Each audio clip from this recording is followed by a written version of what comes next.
Buenos días, muchas gracias María Isabel, muchas gracias. Quiero agradecer a los organizadores, a Mario del Popolo que me invitó. Es un gran placer y un honor dar esta charla de apertura, conferencia inaugural frente a esta prestigiosa audiencia. Lamento que tengo mal la voz.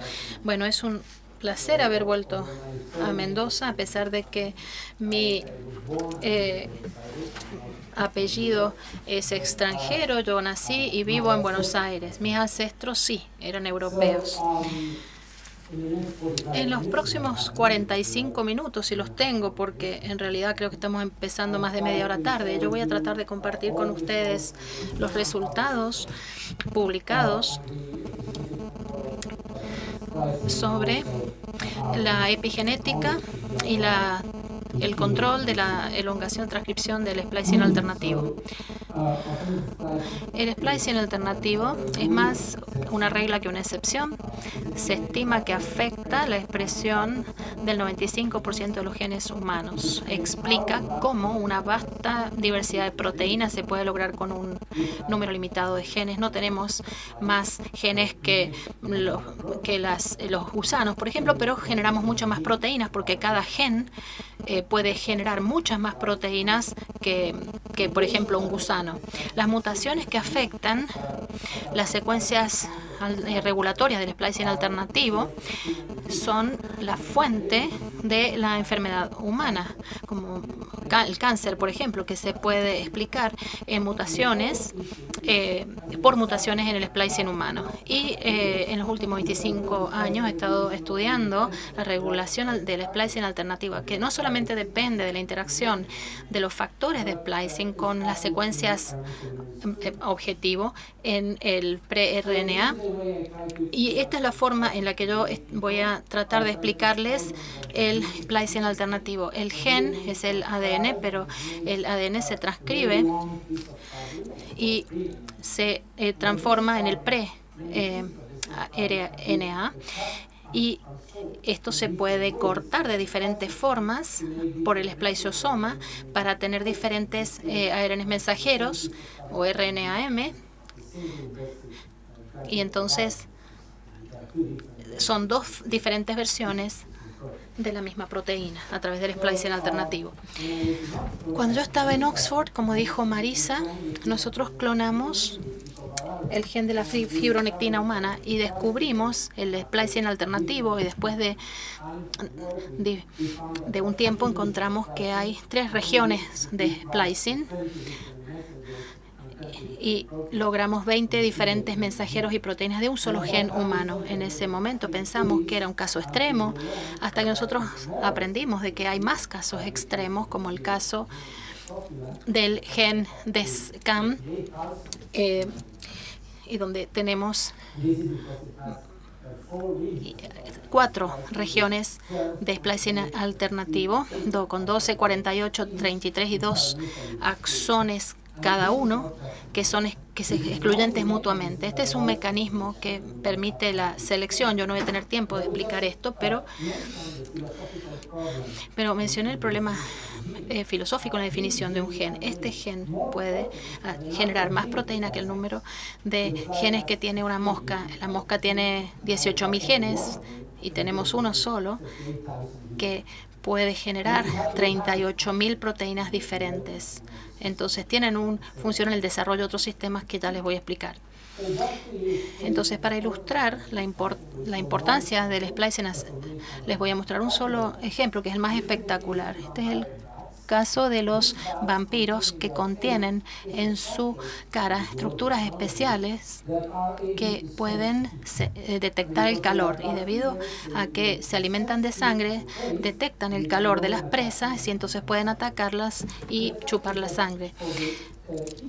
El hecho es que para la detección de calor tienen un canal especial que está en los ganglios y que se abre a temperaturas de alrededor de 30 grados, que les permite que haya una detección infrarroja y que les permite alimentarse. Pero este canal no es una invención de estos vampiros. El canal es el mismo que existe en el resto de de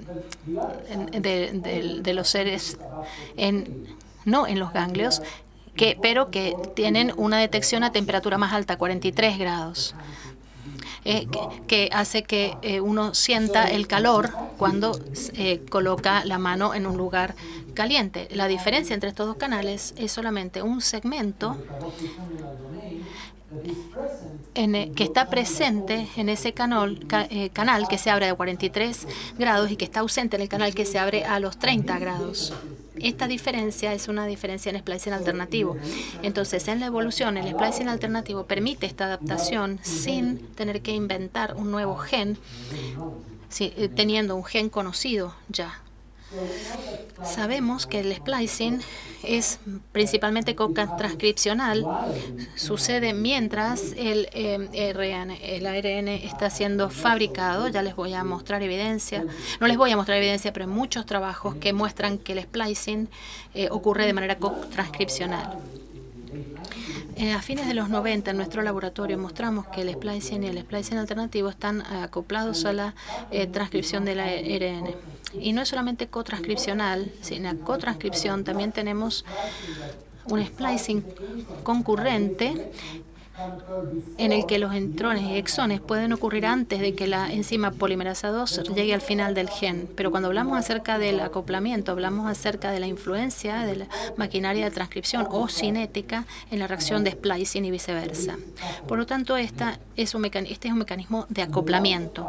Y la mayoría de los modos de acoplamiento son dos que no son mutuamente excluyentes, que son los cambios en la tasa de elongación de la POL2 o cambios en la captación de los factores de procesamiento de polimerasa 2 RNA, la cromatina o el ARN naciente, que le llamamos acoplamiento de reclutamiento. Estos son los cambios entonces en la elongación de la polimerasa 2 que hemos estado estudiando en los últimos 15 o 20 años. Voy a hablar acerca del rol de la elongación transcripcional, los efectos sobre la estructura de la cromatina y cómo este conocimiento se puede aplicar para tratar de curar la atrofia muscular espinal. Nosotros encontramos hace muchos años que una elongación lenta puede llevar a una mayor inclusión de exones. Y la forma en la que lo probamos de diferentes modos es que si tenemos un gen con un exón alternativo que tiene un 3SS débil que compite con el fuerte, puede ir rápido y entonces los dos lados se presentan de forma simultánea y esto lleva a la omisión o al salto. Pero hay tiempo, cuando es más lenta, hay más tiempo de reclutamiento y esto conduce a la inclusión del exón porque ambos lados están ocupados por el factor de splicing para ligar a los exones. El segundo intrón se corta primero y el segundo después, entonces no es un problema, es un problema de reclutamiento de los factores de splicing.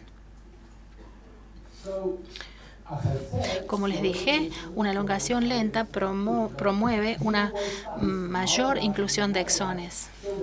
Se mostró que el 80% de los eventos de splicing alternativo sensibles a la elongación responden a esta regla, pero hay un 20% en la que una elongación lenta tiene el efecto opuesto y es que promueve un salto de exones mayor. Y esto sucede en el 20%. ¿Y por qué?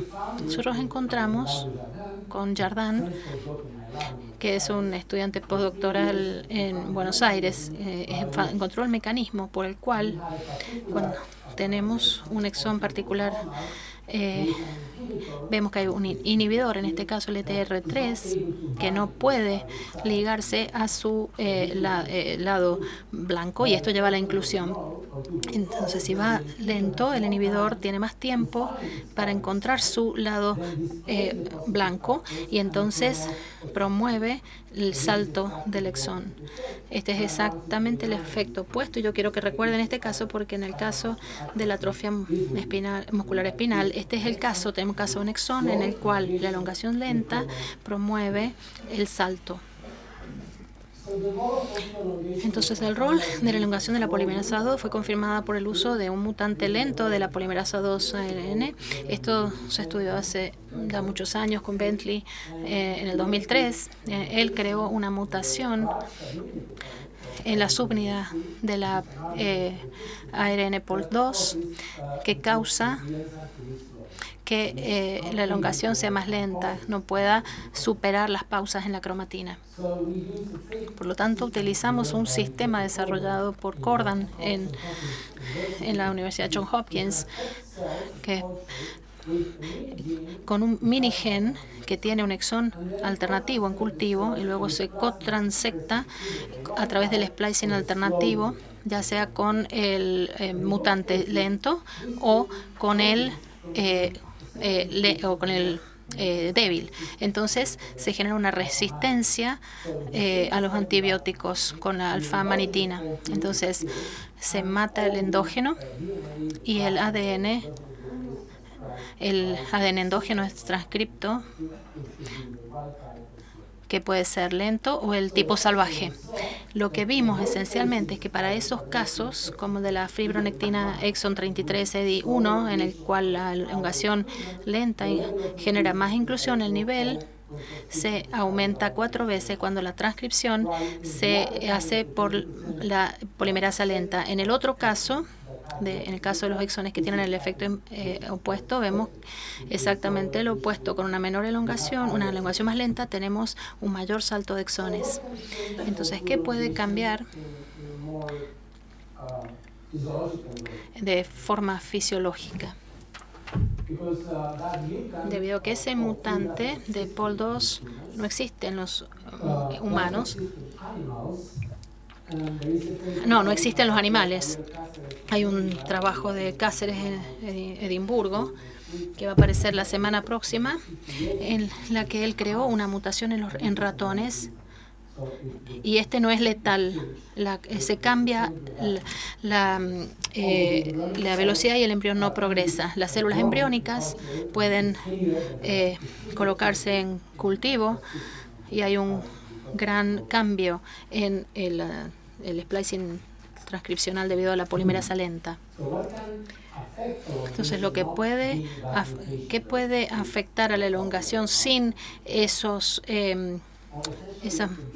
mutaciones? Puede haber modulación de la actividad intrínseca de la POL2 a través de la fosforilación, asociación con los factores de elongación. No voy a hablar acerca de esto, solamente les voy a mostrar que nosotros en el laboratorio Manuel Muñoz, que publicó un trabajo en el 2009 y luego en el 2017 estudió esto en respuesta a, por ejemplo, el daño al ADN que causa daños en la elongación. Lo interesante es un cambio en el patrón de la estructura de la cromatina que limita o facilita la elongación. Entonces sabemos que la cromatina va a afectar el splicing alternativo. También hace muchos años con Sebastián Cavener, en 2001, mostró que había un patrón de ADN para splicing. Entonces aquí el POL2 va rápido y tenemos un cierto cociente de splicing alternativo, pero si nos permitimos que ese ADN se acomode con una estructura más cómoda, va más lento y entonces tenemos más inclusión de exones del caso que estamos estudiando. Pero esta mayor inclusión de exones causa una compactación de la cromatina y se revertía tratando a las células con la tricostatina A, que es un inhibidor de histonas, entonces promueve la acetilación de las histonas y permite que haya una elongación más rápida. Entonces producía el efecto contrario. Pero en ese entonces nosotros no sabíamos nada acerca de las marcas de la histona o de la epigenética, y ahora sí sabemos muchos de los significados de ciertas modificaciones de prohistonas, pero solamente me voy a enfocar en la histona 3C, que es una marca que genera una cromatina compacta y que inhibe la elongación y la transcripción. Y la marca opuesta es la K9, la acetilación de K9, que es una marca permisiva que abre la cromatina y permite que haya una mayor elongación y transcripción. También me voy a referir a la metilación K27. No voy a tener tiempo para explicarles todo esto acerca de nuestros hallazgos, las marcas de cromatina que afectan al splicing alternativo, las decisiones de splicing alternativo, pero esencialmente el modelo es lo que llamamos cromatina alternativa y splicing alternativo. Podemos tener un solo gen como el NCAM con dos diferentes estados de cromatina. Nosotros tenemos una despolarización neuronal. Interviene la desacetilación K9, no en la región promotora, sino en el cuerpo del gen. Entonces, alrededor del evento del splicing alternativo, y entonces se puede ir más rápido. En el caso del gen NCAM, depende de la exclusión del exón 18, pero el mismo gen en la diferenciación crea una estructura de cromatina más compacta a través de la dimetilación del K9, y esto va a hacer que haya una elongación más lenta y la inclusión de exones, promoviendo la inclusión de exones. Este es nuestro conocimiento básico acerca de cómo diferentes marcas y de cómo la elongación puede afectar a las decisiones de splicing alternativo. El problema es si esto se puede utilizar o aplicar en la enfermedad para ver cambios en el splicing que se puedan controlar controlando la estructura o el estado de la cromatina. Empezamos a estudiar la atrofia muscular espinal y ya le voy a explicar por qué. Durante años yo no quería trabajar en algo, era reticente a trabajar en algo así, pero un día las familias de los pacientes con atrofia muscular espinal en Argentina vinieron a visitarme y sabían que yo estaba trabajando en splicing y sabían que una de las herramientas prometedoras para la enfermedad era la regulación del splicing. Y yo sabía porque tenemos un colega, Quainer, que trabaja en Harvard, en New York, y que estaba estudiando la forma de controlar esta enfermedad a través de controlar el splicing. Entonces, mientras él trabajaba en Estados Unidos, queríamos hacer lo mismo en Argentina, pero yo le decía, no tengo nada que ofrecerles a los familiares. Pero dice, no importa, son tan inteligentes, son más inteligentes que las autoridades científicas, porque ellos dijeron, no queremos curar la enfermedad, queremos trabajar en Argentina en esta enfermedad, porque entonces nosotros tenemos una idea de qué es lo que está sucediendo afuera y vamos a traer mejores herramientas y vamos a poder formar mejores científicos, ver qué está bien, qué es lo que está mal. No importa si no tenemos resultados mañana. Queremos que ustedes trabajen aquí, y comenzaron a apoyarme. Entonces comencé a ver qué podía hacer al respecto. Esta enfermedad es terrible. Lo que sucede es que hay ausencia de la proteína, lo que afecta principalmente, pero no exclusivamente, las neuronas espinales. Entonces el músculo esquelético está afectado, los niños afectados no ventilan bien y se mueren 2 semanas después de la muerte, del nacimiento, depende del grado de enfermedad. Pero el hecho es que la proteína que no es fabricada en el paciente es la proteína SMN, que es parte de la maquinaria del splicing. Es como un ciclo. Hay una proteína que hace funcionar al splicing y viceversa. Es así, un ciclo. Tenemos el gen SMN1, que cuando muta, lo que sucede es que esta proteína no se genera adecuadamente. Pero como humanos, nosotros tenemos el gen SMN2 en otra parte del mismo cromosoma, un gen parálogo, que es el SMN2. Pero estos cambios hacen que un inhibidor que se liga al intrón 7 está reprimiendo la inclusión del exón 7. El hecho es que el splicing alternativo del exón 7 va a generar Entonces, en la ausencia del SMN, este gen no se puede compensar porque el 80% de la proteína que genera no es adecuada. Aquí Quiero enfatizar que esto es una ventaja, pero no es bueno en el sentido que si no tuviéramos el parálogo, la ausencia de la expresión del gen SMN1 sería letal para el embrión. Entonces no veríamos la enfermedad, la vemos en los humanos debido a que hay un parálogo que genera poca proteína. Y esta poca proteína es suficiente para sobrevivir, pero no suficiente para respirar, no suficiente para que haya movimiento muscular.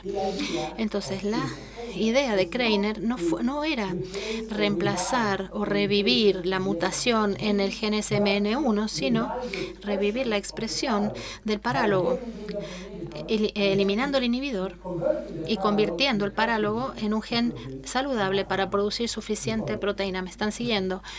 Bien. Él tuvo éxito con Adrian Kreiner. Es de Uruguay. Pero nadie sabe que él es de Uruguay, porque no tiene acento en inglés. Habla como si fuera inglés, pero es más uruguayo que el mate, y el mate no es exclusivamente argentino. Cuando nosotros nos comunicamos con Adrián, nos comunicamos en porteño, no hablamos en inglés. Es muy uruguayo y es brillante. Él logró el premio Breakthrough con este descubrimiento. Lo que él descubrió es un pequeño oligonucleótido que se vende bajo el nombre de Spinraza, y este oligonucleótido trabaja con la proteína negativa y haciendo un splicing y desplazando la proteína, de forma que ahora el splicing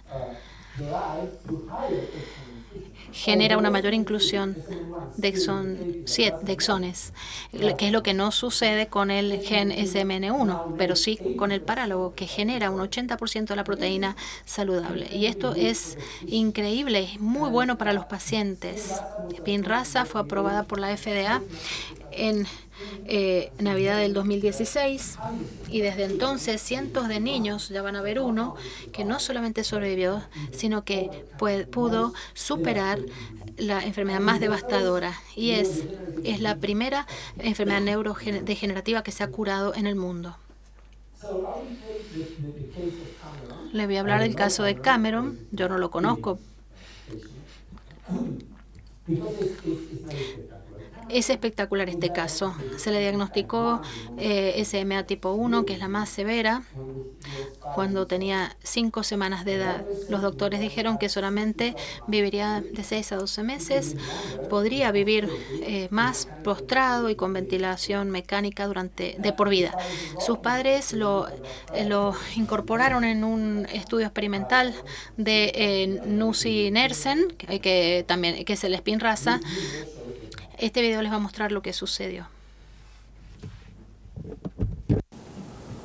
Okay, now he's 7 weeks old when the... Ahora, cuando el tratamiento comenzó, él tenía 7 semanas y fue tratado con un tratamiento de Spinraza en el fluido espinal.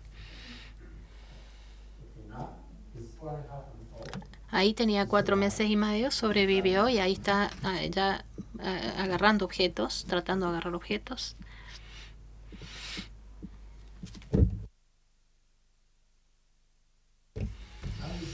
Aquí tiene 1 año, ya tiene en sus manos un juguete. Aquí tiene 20 meses, ya está parado.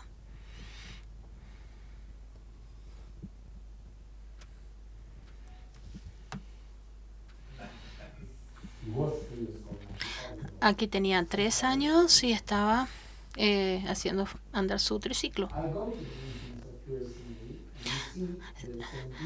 Se puede ver niños de 17 o 18 meses postrados con ventilación mecánica con esta enfermedad.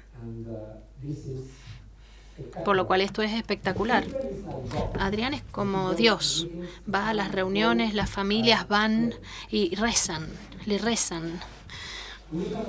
Ya vamos a hablar después de la plata. Este es una paciente argentina, Antonella, de 5 años. Ella no era tipo 1, era tipo 2, que es un poco menos severa, una de las menos severas. Pero ella estaba en una silla de ruedas, pero no podía escribir adecuadamente su nombre. Eso es antes de Spinraza y esto es después de Spinraza, cómo escribía su nombre. Después de 2 aplicaciones de Spinraza, mejoró la motricidad. Yo hablé con los padres y hay muchas historias interesantes acerca de los pacientes mejoran y antes de la próxima inyección algunos de los síntomas retroceden. Bueno, en fin, voy a continuar entonces. La pregunta que tenemos, si el splicing del exón 7 SMN2 afecta la elongación, y la respuesta es sí. ¿Se acuerdan del mutante POL2? Hay un salto de exones. Este gen o este exón corresponde a la familia del 20% de genes en los que la inclusión de exón disminuye con una elongación lenta. Entonces la razón por la que teníamos que hacer exactamente lo opuesto, tenemos que aumentar la elongación. Este es el caso que yo estoy repitiendo acá, lo que ya les mostré. Si la elongación es rápida, en este caso, nosotros vamos a tener una mayor inclusión de exones. Entonces, la apertura de cromatina debería incrementar la inclusión del exón 2 en el gen SMN2. Vamos a ver qué sucede si nosotros utilizamos inhibidores de la histona desacetilasa, desacetilasa, que es un inhibidor de TSA. Hay otros inhibidores de la histona desacetilasa que están aprobados. Y vean lo que sucede. Esta es inclusión del exón 7 cuando lo tratamos con un azo de alelo específico. Tenemos un tipo de inclusión. Cuando con la TSA solo hay otro tipo de inclusión, y cuando lo hacemos con los dos, con los azos y con la TSA, hay una mayor inclusión que tiene que ver con una mayor inclusión. Entonces, esto es un cultivo. Mostramos que es el chip de H3K9AC en el cuerpo del gen SM1 y 2 produce este resultado. Aquí vemos, se abre la célula, hay más inclusión de exón 7. Luego tenemos la cromatina, el modelo de cromatina alternativa y splicing alternativo. Queremos que haya una mayor inclusión de exones, particularmente el exón 7. Pero luego nosotros encontramos que el Spinraza solo tenía un efecto sobre la cromatina independientemente del tratamiento con tricostatina A. Y esto nos recuerda a algo que nosotros encontramos en el 2009, y es que las secuencias de ADN pueden tener un efecto en el núcleo de una forma silente. Y esto es debido a que hay una secuencia corta que promueve la metilación del K9, y esto crea una ruta para la elongación de la transcripción que puede afectar al splicing alternativo a través del modelo de acoplamiento cinético. Encontramos que el Spinraza solo promueve la metilación del K9, pero saben que la metilación del K9 es la compactación de la cromatina, y eso produce menor inclusión de exones. Entonces solamente hay un rol dual. Por un lado, desplaza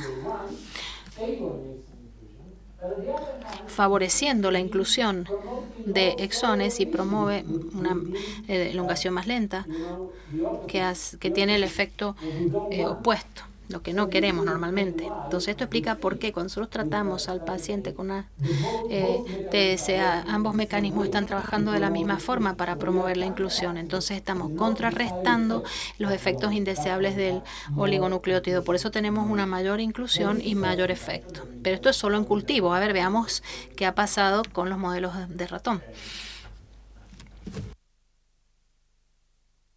Con esto termino.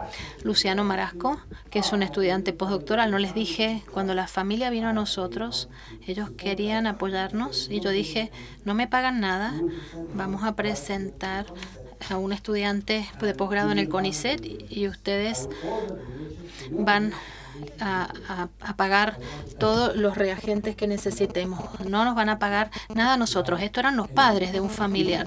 Y yo no quería que hubiera ninguna sospecha. El modelo de ratón en ratones es solamente un gen SMN.